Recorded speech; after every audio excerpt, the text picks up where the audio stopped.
I have lit a candle here for my partners around the world. Thank you so much for being part of this wonderful service that we are holding today concerning first fruits offerings. You know, um, I want to thank you so much for being our partner. And I want to thank all of our members for their strong support of our ministry, keeping us in mission so that we are able to take the gospel of Jesus Christ to the entire global community. So wherever you are in the world, you're welcome to partner with us. Thank you so much. So I have lit a candle for you and know that Jesus is the light of the world. And with God, all things are possible. So let me keep it here. God is listening to your prayer. That's what that candle means.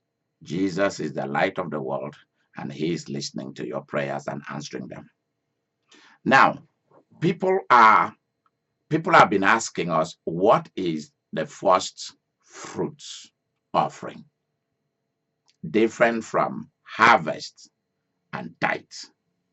What is it about? There's so many different things people have said about it. And here we want to keep the record straight. Now, Satan is so afraid of the strong truth of the Bible, the word of the living God that creates money, abundant money, so that you don't lack money. That's what we call financial increase.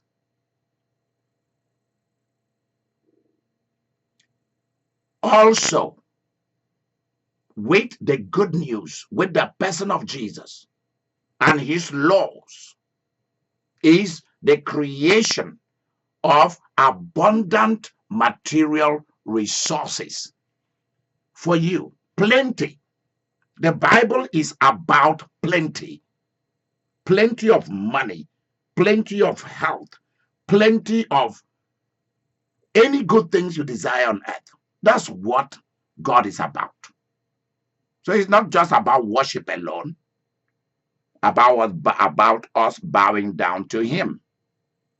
It's about enjoyment, plenty, increase, success, being a champion, health, youthfulness, beauty. I am so excited that by the time that we will finish with this program, you will run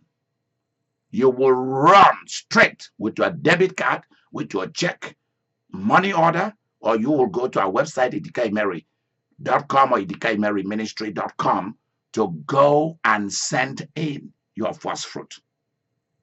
Because you are going to understand the secret, the power, the blessing that is in that thing. That is not just a religious performance, but it is a performance for your own personal operation on earth. So let's begin to read from Leviticus chapter 23. Let's go there. Amen. Verse 1. The Lord said to Moses, "Speak to the Israelites and tell them, the following are the festivals of the Lord." There are certain festivals of the Lord. When we say festival, we mean some ordained time. There are certain times of the year for certain events, that belongs unto Yahweh, that belongs to God. He said, I am setting these certain times to be my feasts. But when you look at it carefully, it is not just his feasts, it is his feasts for our abundance, for our increase, for our blessing. Because there's nothing God does that he did not have us in mind for doing it, for our good, for our plenty. All the feasts of God is for our increase. Accumulation of wealth is for our investment. Something has been locked in for you, and something is in it for you, and you will get it. The profit is big. This is a profit thing. The first fruit is a profit thing. It's not a religious thing, even though it has that language. But when you look at it, it's a business deal. Keep reading, my dear. Okay. Which you shall celebrate with a sacred assembly. Okay, so there are some celebration, feasts, some eating and drinking and dancing and rejoicing and looking at your bank account or looking at where you keep your money and looking at the increase in it. Your money cannot diminish when you do first fruits. Your money cannot diminish. Your money cannot go down. Your money can only increase from year to year when you do the tithing, the harvest, thanksgiving. But what we are focusing here is the first fruit. Something has been received. It's a covenant thing. It's an exchange thing. So there are certain things that are legal things. Continue. For 6 days, work may be done. But the 7th day is the Sabbath rest. Okay, stop there. A day. Okay, continue, my dear. Okay. A day for sacred assembly on which you do no work. Okay, listen to this. The feast begins with, this is what I found in Leviticus 23. God loves vacation. God loves holidays.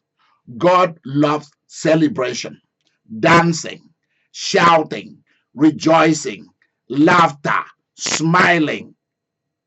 And all of that is happening because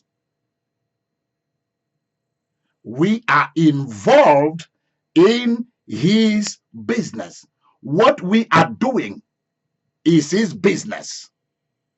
Even though there are earthly things you're doing, your job is an earthly thing, but now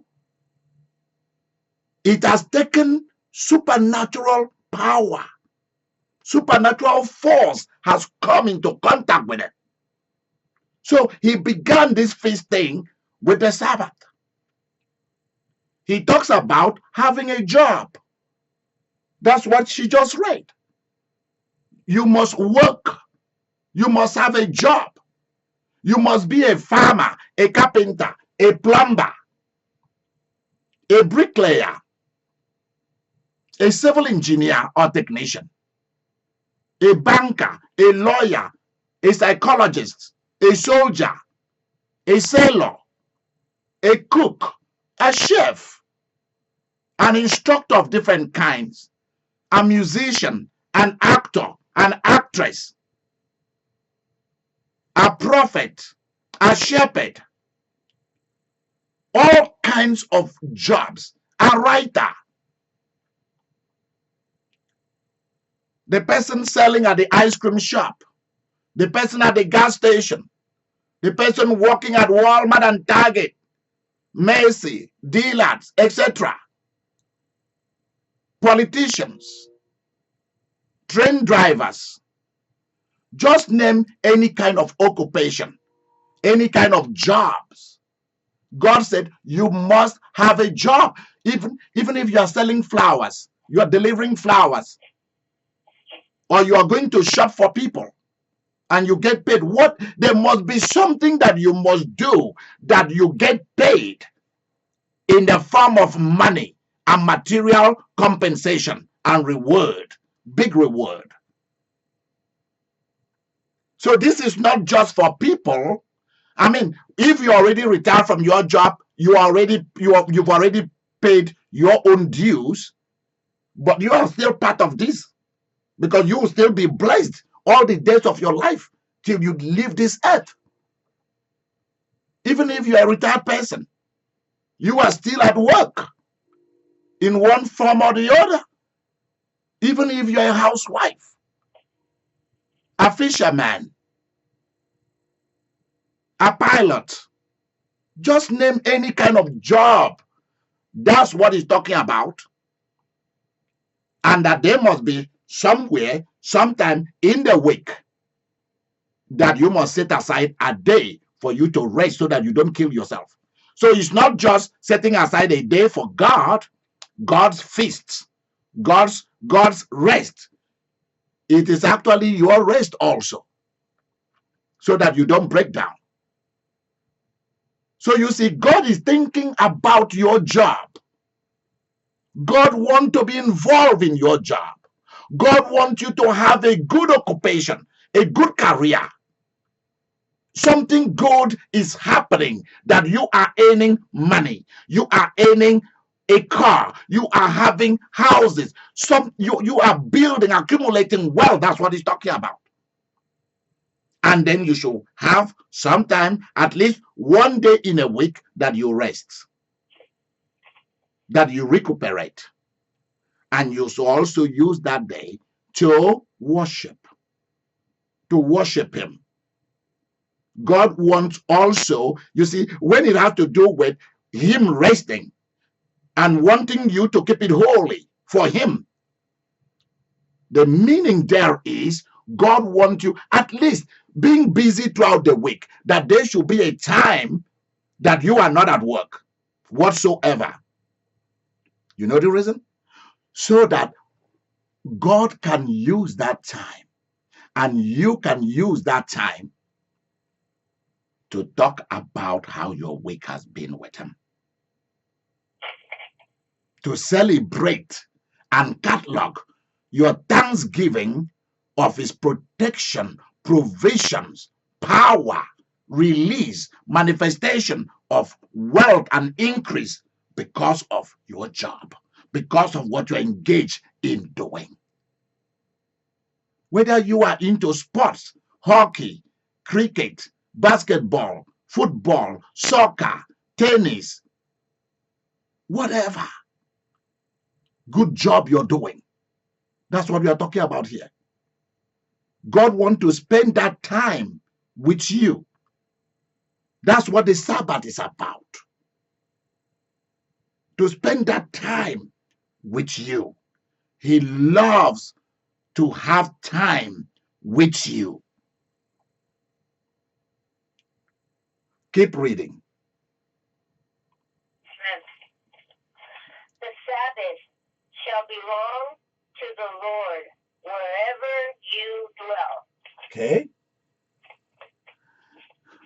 These then are the festivals of the Lord which you shall celebrate at their proper time with a sacred assembly. Okay. Continue. The Passover of the Lord falls on the 14th day of the first month. Okay. At the evening twilight. So you see, the reason why that you see, first is the Sabbath, the weekly. the weekly rest. Then come the Passover, whereby he told them this is the beginning of the month, the beginning of day, the beginning of year. This is it during the Passover in Egypt.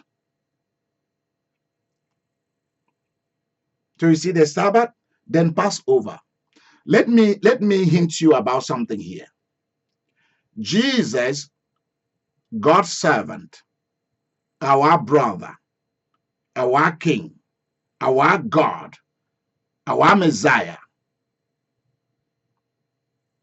he was crucified on Passover. He was buried. Okay, let me repeat again. He was crucified during the feast of Passover. He was buried during the feast of unleavened bread. And he resurrected during the feast of first fruits. Did you know that? He was raised during the spring festival. See, look at it in world history. Look at it. Always fall in March or April, especially April, when spring is just coming, when the bunnies begin to come alive, the flowers begin to bloom, the bees are humming everywhere. You start to see one butterfly here and there. You start to see the leaves in the trees. Everything begin to come alive. The feasts, the celebration of first fruits was when our King rose from the dead. So you see how it just follows Sabbath, Passover,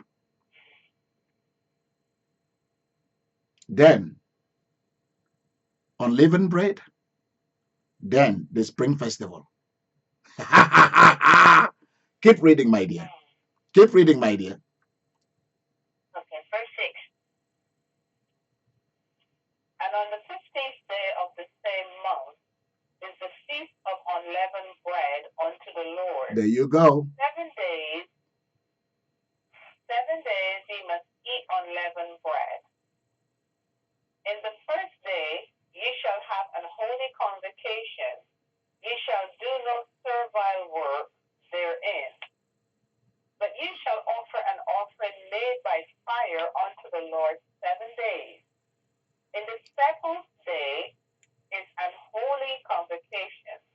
Ye shall do no servile work therein. And the Lord spake unto Moses, saying, Speak unto the children of Israel, and say unto them, When ye be come into the land which I gave unto you. Stop there. Hold it.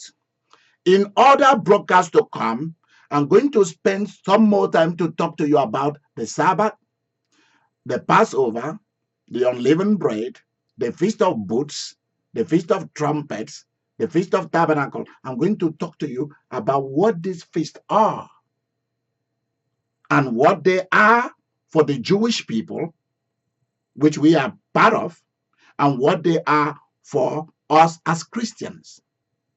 But here in this program, we are just making a shift quickly to focus very strictly on the first fruits.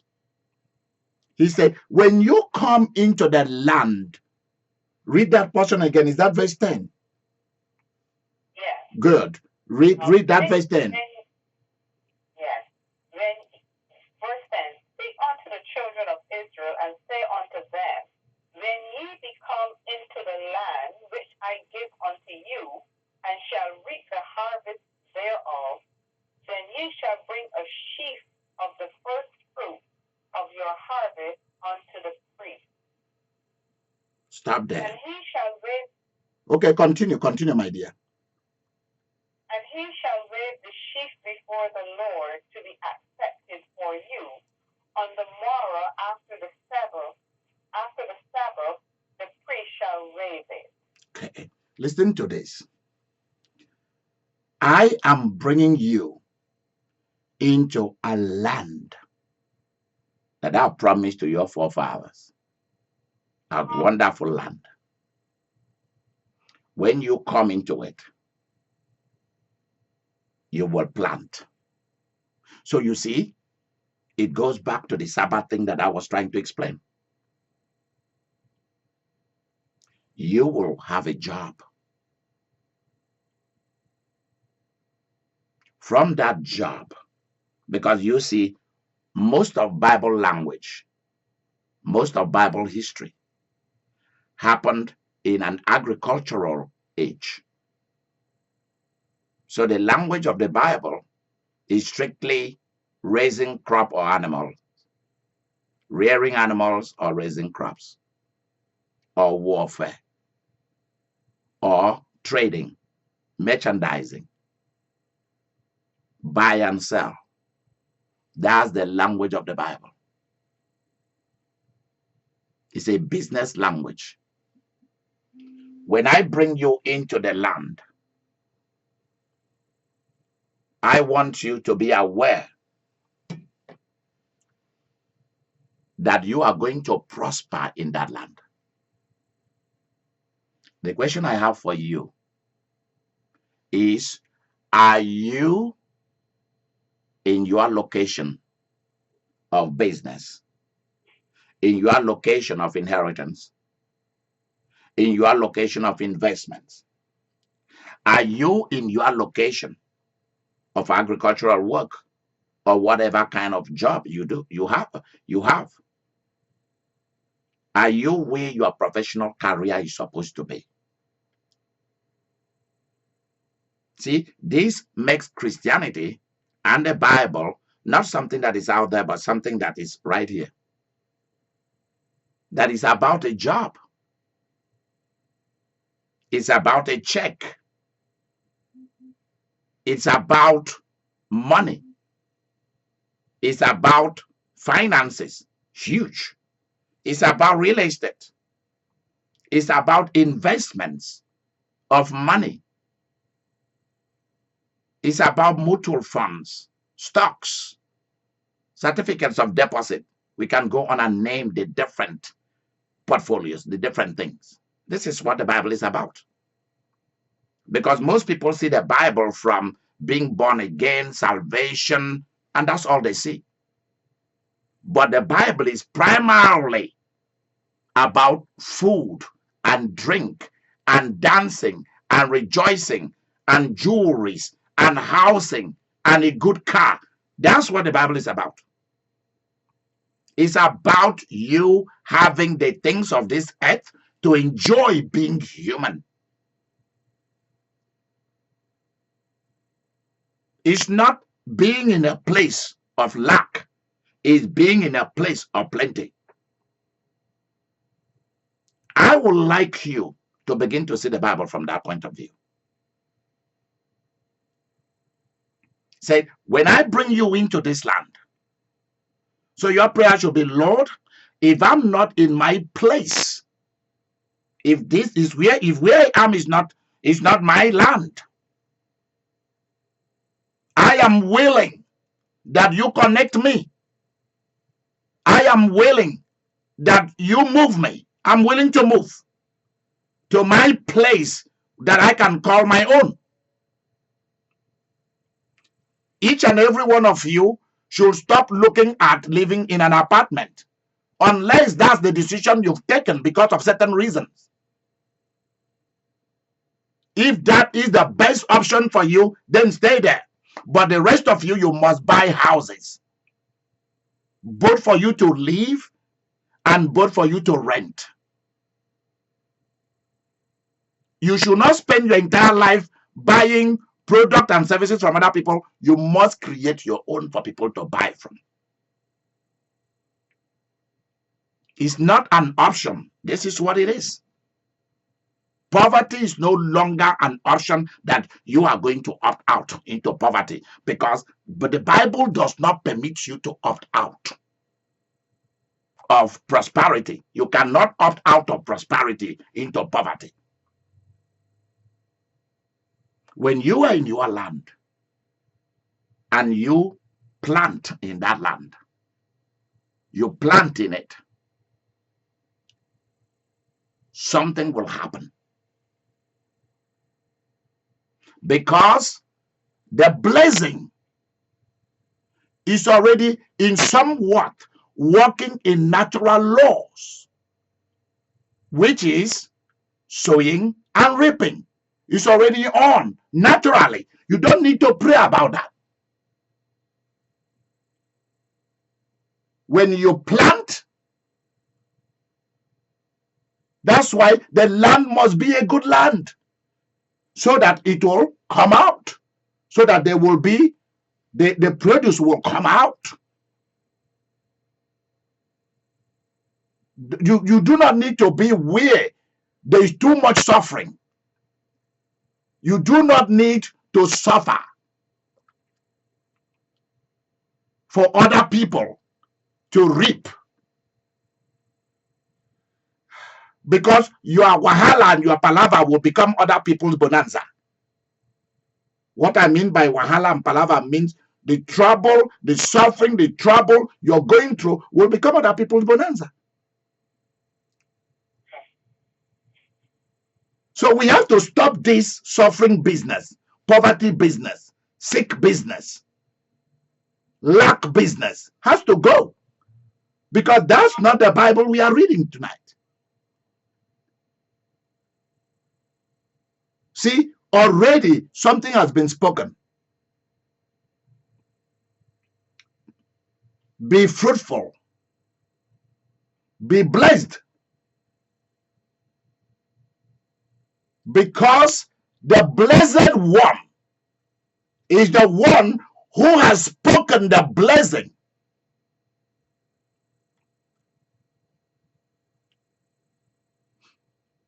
And the reason why you have to take the first fruit to the priest, to me, you bring it to me, you release it to me, for me to place it on the altar for you, to offer it before the Lord, to anoint and consecrate the first produce of your job, of your crops, of your animal. That's like if you raise like sheep and goats and camels and donkeys and all kinds of domestic animals. I'm not talking about dogs and cats, unless you're gonna sell those things and bring the money.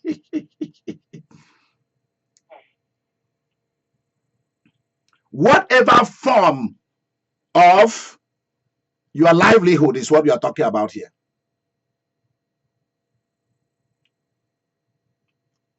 The first harvest that comes out of it, whether it be tomatoes, whether it be okra, because that was the agricultural language, was the language of the Bible. But here, some of you work in offices, some of you are professional career people, air hostesses. You are in different kind of jobs. So life is no longer limited to sowing crops, raising animals. We have passed that stage in world history. We've left the age of the cave people, the bush people, where all people do is hunt and grow crops, eat and raise children. We've passed that stage. And God is saying, the first paycheck from your job is gonna be needed for him to do something for you. The reason why someone like me, a priest, a shepherd, a pastor, must receive the first fruit is this: the blessing that God has spoken it is someone like me that now represent him, that must speak it into your life and speak it into your career. That's my professional job, is to release the blessing, is to release the plenty, the increase, is to reestablish the covenant between you and God through the first fruits.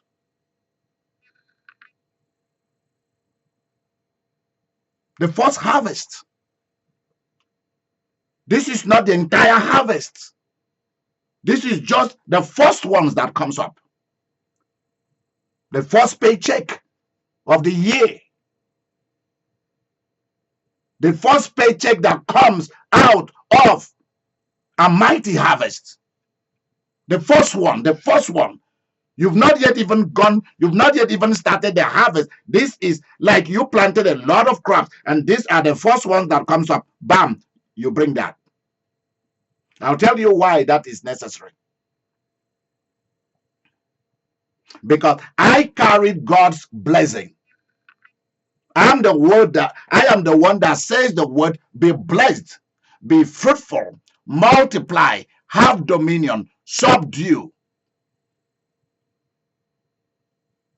Make the increase to continue. Don't let things run out. Let the supply keep going. That's my job. That's what the waving is about. I am calling something into action on your behalf because there is an exchange. You gave me something. You gave me the first fruits. I'm now going to exchange that first fruit for something big and mighty for you. You see, there are other crops on the ground. There is still many months before the harvest will come in November. Some people have harvest in July when they harvest everything. There are people who have harvest in August, some in September, like where I come from in Africa. Harvest in September. For other people, harvest is October. For others, it's November. That's Thanksgiving. That's harvest. The end of the harvest season.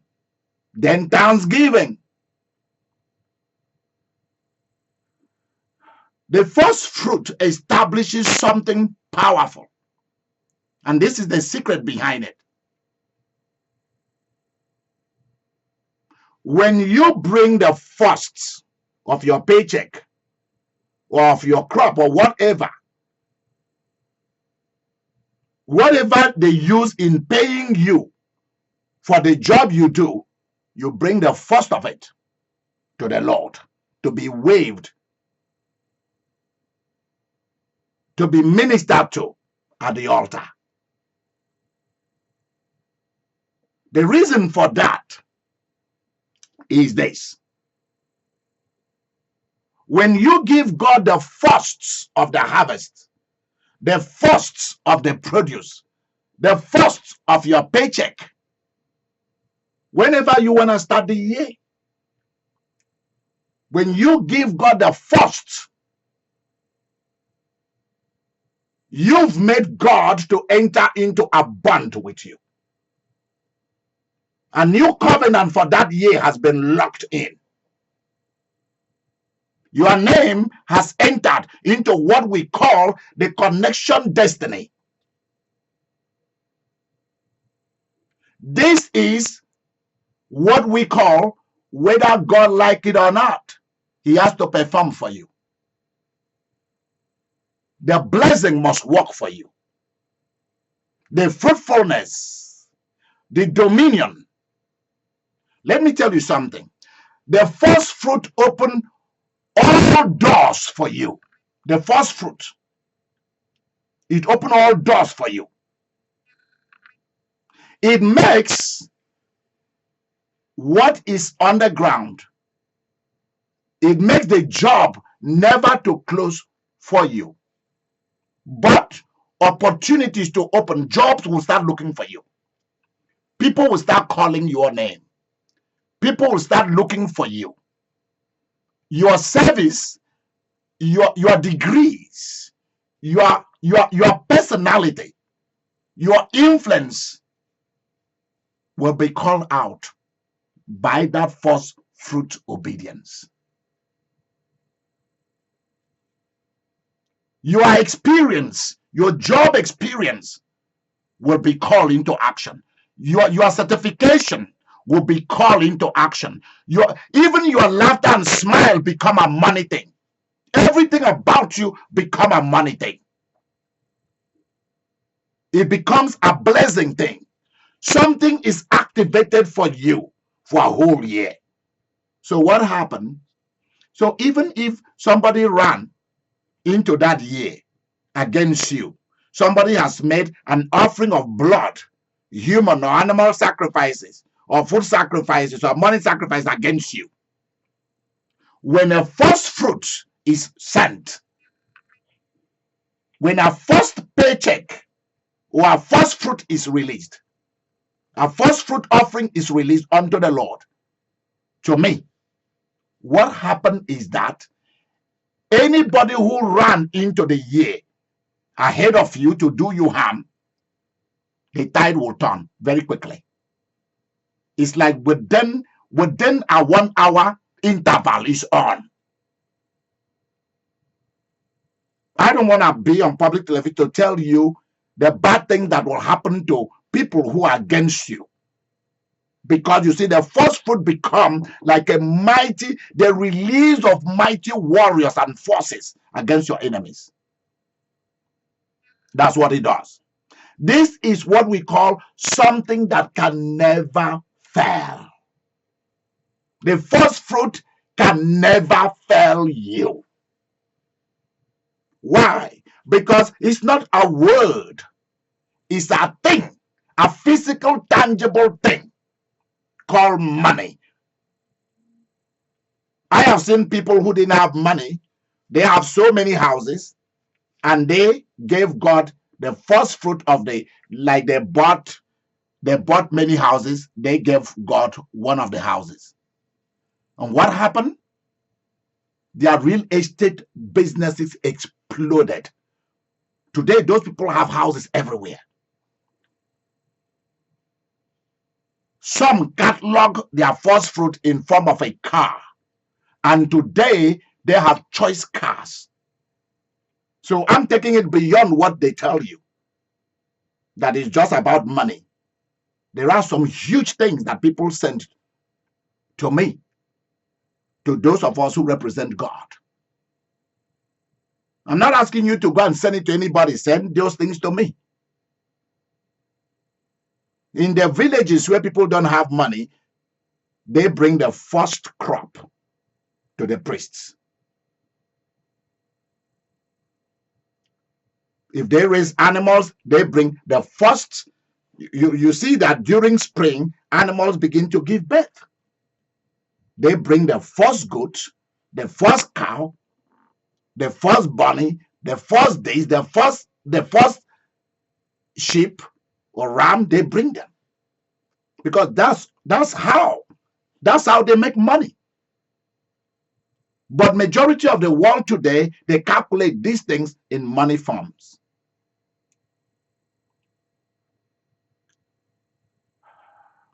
See, ours, we celebrate Thanksgiving in November because I'm an American. Harvest is November. And that's a special offering of its own. We will teach about that. But when it comes to first fruits, the best time for first fruit is between January, the beginning of January, and the end of April. At least you can afford one paycheck to send to me for your first fruits. That's why I extended that long. Why? Because at least from January to the end of April, you should have received at least one first fruit that you can send in. It's a whole paycheck. This is not a tithe. This is not tithe and offering. This is a whole paycheck that must be sent in to the priest. And that comes to me. Because that's something people don't know why God said he needs the first fruit. Because that is the first thing of the year that God wants to work with in your sowing and reaping. Because when the first produce is received, the first paycheck is sent in, then every blessing, every prayer request, it will unlock it all, including what was lying dormant throughout winter, will be forced to come out to produce. Which means prayer requests that have been lying dormant, health issues that has never been responded to, housing issues that you've not been able to buy a house, you've not been able to purchase a car, you've not been able to get married, you've not been able to buy houses and rent them out. All these kinds of stuff, things that has been lying dormant throughout winter, the spring comes for them that quick. Why? Because there was a little harvest, the first produce, the first blessing, the first paychecks. And you said, I'm going to take it and give it to God. You see, in ancient Israel, when the first produce comes out, the farmer will harvest it and will run with it to the priest. And that goes with other offerings. So I will ask the readers to continue to read so that you see what went with the first produce, with the first paycheck. What went with it? Because it was, you are looking for something big. And so you harvest the first one. And you said, this is for God because I'm looking for something big. Since I'm giving it to God first, it means I'm giving myself first with my produce first. And what will God do? God then will decide to be first. And then, listen to this. This is the most important thing. God then will make you to become first. And that is where Deuteronomy chapter 28 comes in. You become the head and not the tail. And you tend upward. You climb the ladder upward only. You don't come down. Why? Because you gave God the first of every blessing. As far as I'm concerned, at different times of the year that I receive different forms of blessing, I take the first and run and give to him. So for me, first fruit is not just what I do once in a year. It is, let's say that I have different forms of income. And my real estate busts out on me. I take the first pay, the first profit that comes to me. Bam! I go and give it as first fruit. Let's say my taxi cab company, the blessing exploded. The first thing that comes out of that, bam, I take it. The first thing I've gotten out of that, bam, I go and give it. It makes the various streams of income to stay afloat, to stay flowing for me throughout the year. And at the end of the year, that is Harvest Thanksgiving, there is so much money. There is so much material resources because I made God first.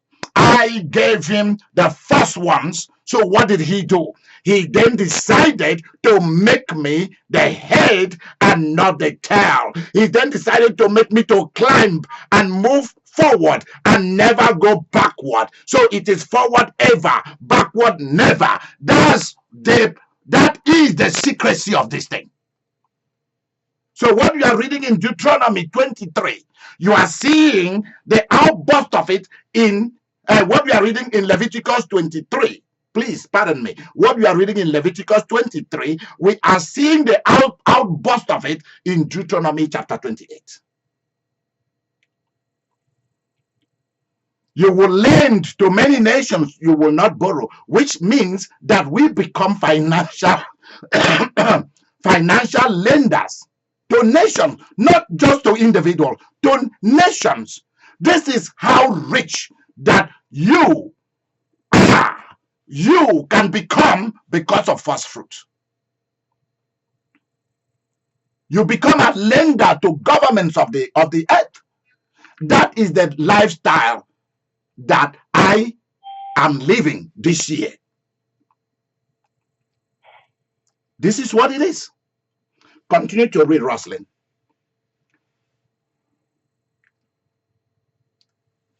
Somebody else want to pick it up, please? Pick it up and keep reading from where she stops. Verse 12. And ye shall offer that day, when ye weigh the sheaf and he lamb without blemish of the first year for a burnt offering unto the Lord. And the meat offering thereof shall be 2 tenths deal of fine flour mingled with oil, an offering made by fire unto the Lord for a sweet savor. And the drink offering thereof shall be of wine, the 4th part of an hin. And ye shall eat neither bread, nor parched corn, nor green ears, until the selfsame day that ye have brought an offering unto your God. It shall be a statute forever throughout your generation. Stop there. In all your dwellings. Stop there. When we keep reading all the way to verse 20, you will see where he's even asking, out of their habitation, they should bring the sacrifices of animals, the sacrifice, this for sacrifice, that for sacrifice. So it was not just you bringing the first fruit, but you also brought things that shows great appreciation for the giver of the seed and the one that is the reproducer of the harvest. And that tells us something, that you should not eat all your seeds. You should be a great investor.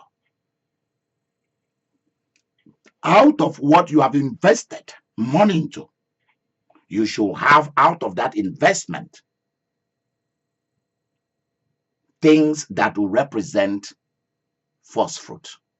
The profit from your investment, the first profit from your investment, your financial transaction should be a first fruit. It should come out of your habitation. You should not go and borrow money. Listen to me. Never go to borrow money to do first fruit. I hope you are listening to me. Never go to borrow money to do first fruit. It should come from either a reserve you already have. For those of you who save, who knows how to save money or invest money, it should come out of a savings or out of an investment, or it should come out of the job, the career that you are already doing, and the profit, the compensation, the great reward, the paycheck. It should come from that. It's a bad thing to go and put this kind of things on your credit card. This is not a credit card business. This is not a payday loan thing. This is not going to go and borrow money from the bank to go and do first fruit.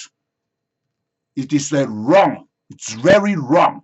It is a wrong thing to do. It must come out of your habitation. From what we are seeing is more than just giving just that first fruit. There must be other thing to weigh it, to stand by it.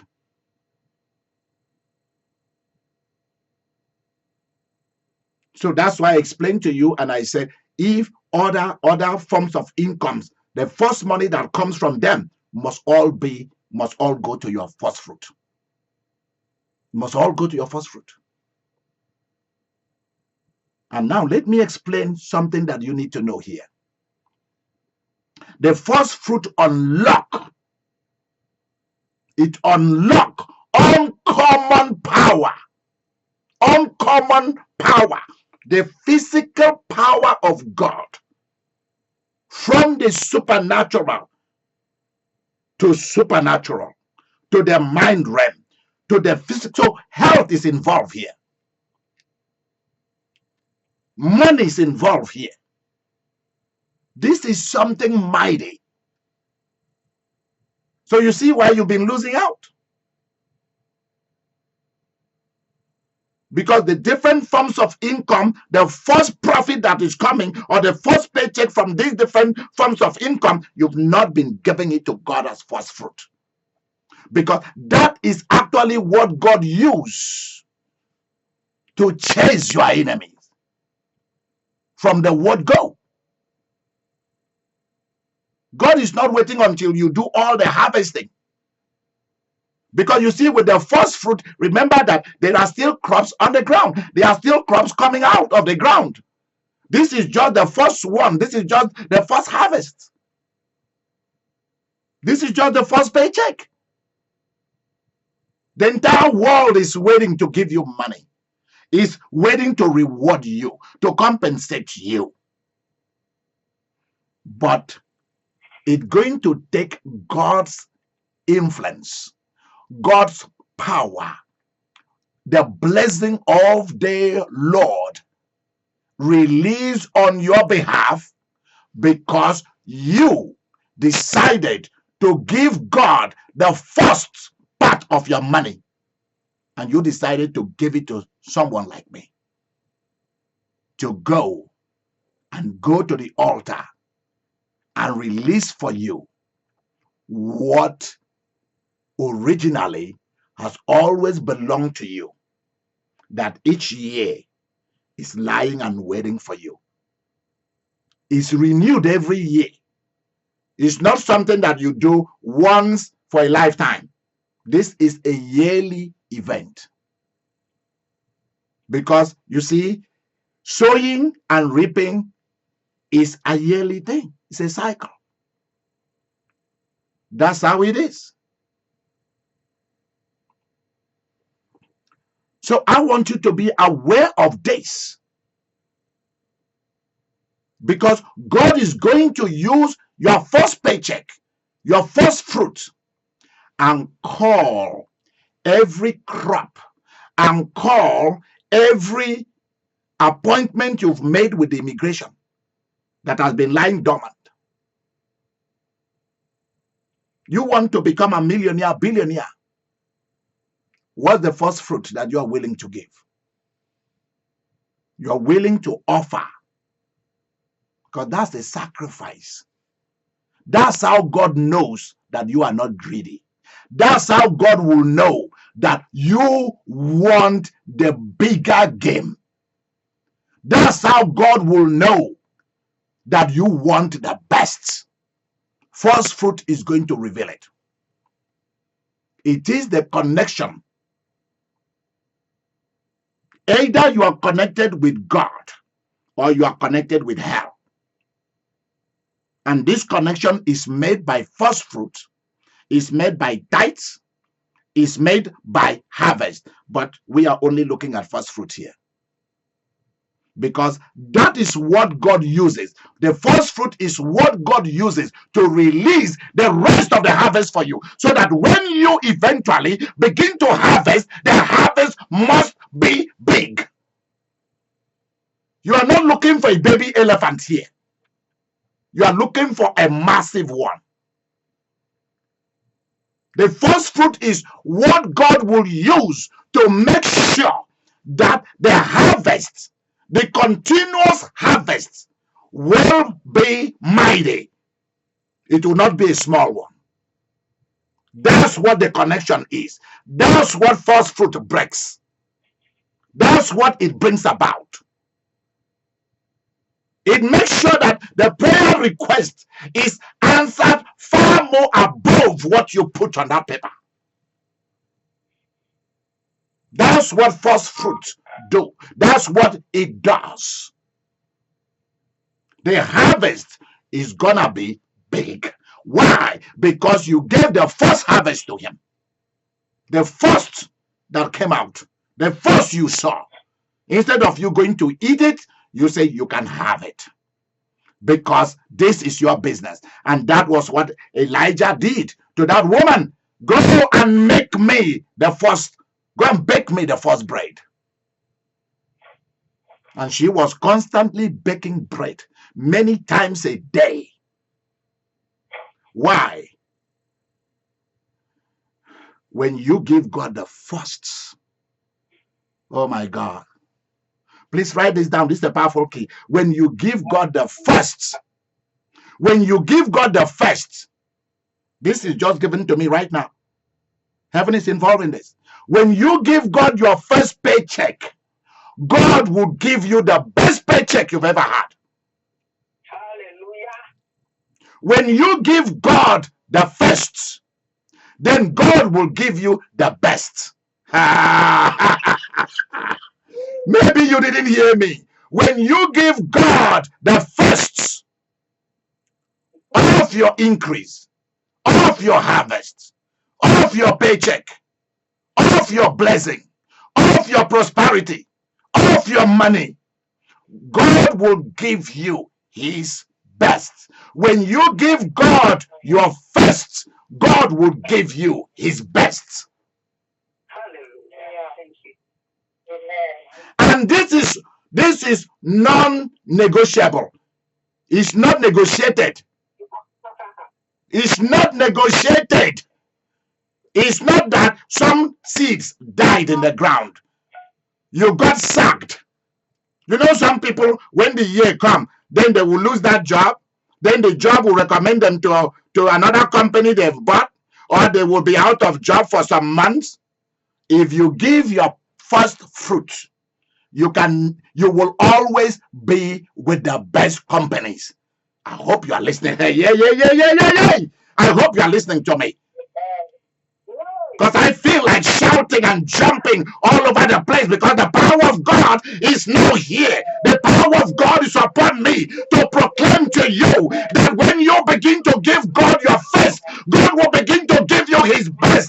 That no job will shut their doors against you. That every good job that you have been looking for, they will begin to look for you because you gave God your first. Therefore, God will give you the best jobs. That all those cars that were hidden from you could not have them. God will now give you the best. Why? Because you choose him as the best. Woo! Are you also aware that when you give God the first fruits, your first, God then will turn your children to be the best children on the earth? Do you know that? Do you know that when you give God the first fruits, God will make your children all the mental sickness that will just run away from them? You know the reason? Because God will run wild on your children.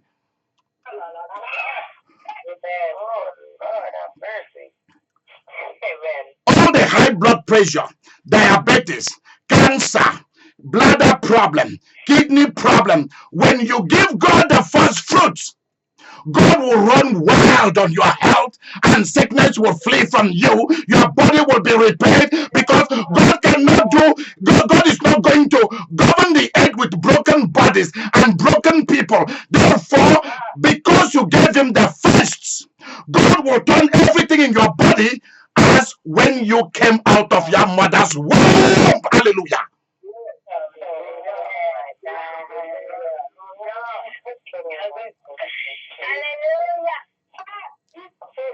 People say that you can't have children, and you gave God the first fruits. God then began to give you fruit of the womb, fruit of the womb, fruit of the womb. When you give God the first fruits, he will make sure that the second fruits of devils, I'm talking of bad men and women coming to marry you, coming to befriend you, God will close that door. You know what he will do? He will make sure only the best men, only the best man, only the best woman come into your life, and they are not coming empty-handed. They are coming with a mighty harvest.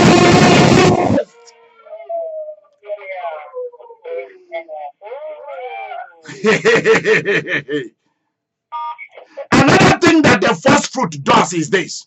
If you are having a court case and you take one paycheck and you offer it to God, I'm telling you that those who took you to court, they will go back to court and they will stop the case and pay you proper compensation before they leave you.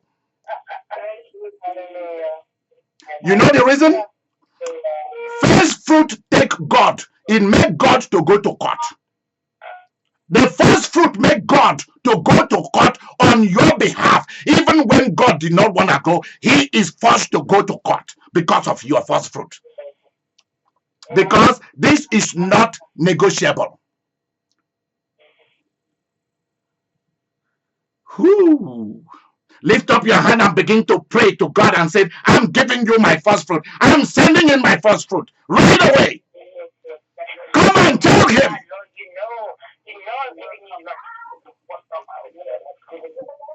my God, Lord. I'm giving you more than that.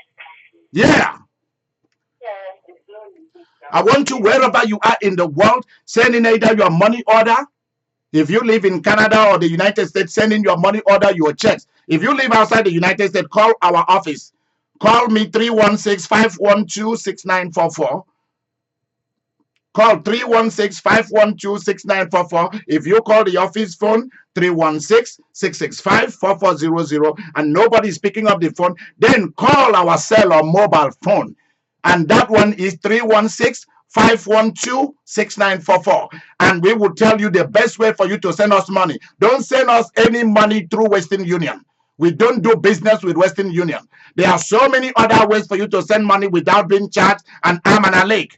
So call us and let us know. Or you just go online and send it. But I would prefer that you send it directly, and it should come to Idika Imeri, not to the ministry. Idika Imeri, come directly to me. So you can send it to our P.O. Box 2491, Wichita, Kansas, the state of Kansas, Kansas 67201, USA. Do that. Go right away and send it. We give you between January the 1st and April, the end of April, for you to send in your first fruit. And the rest of your history, you will be the one that will be loving. And let me tell you what the first fruit does. It shuts the mouth of the adversary. It makes your enemies to run away from you and never come back to you anymore. That's what it does. This is a powerful stuff. This is the secret of the first fruit. I am the Most Reverend Idika Imeri, and I want to thank you. Take this video, take this teaching, take this ministration, and send it to people so that they know what the first fruit is, and tell them to send their first fruit to me. So send these videos when it comes out today. Send it to as many people as possible.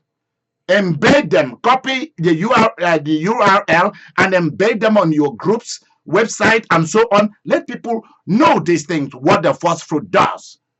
Because we never have a teaching like this concerning first fruit.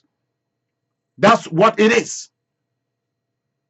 I cannot wait to see some of you at the international conventions, and you are looking so young because God's hand is now upon your life. Thank you, Jesus.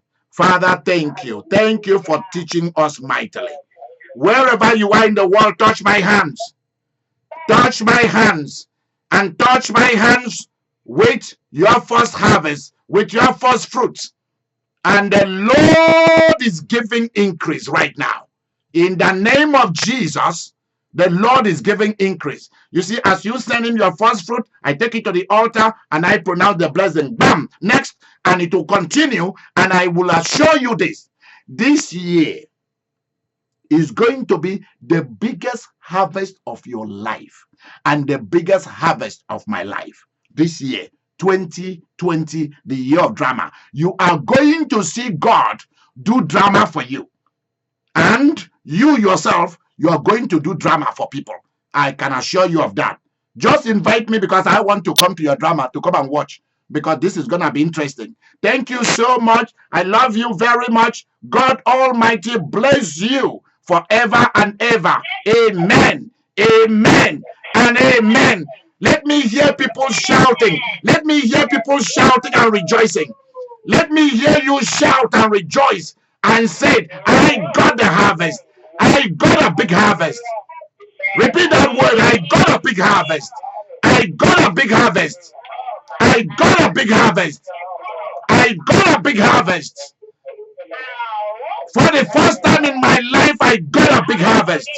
My harvest is big. Amen. And my big thanks to you. Amen. I thank you. And Holy Ghost, I thank you. I thank you, Holy Trinity. One God. Amen. Bishop, I thank you. You're welcome. Good night, everyone. Bye bye. Put our hands together. Let's go. Thank you. Good night. Here, let's just clap.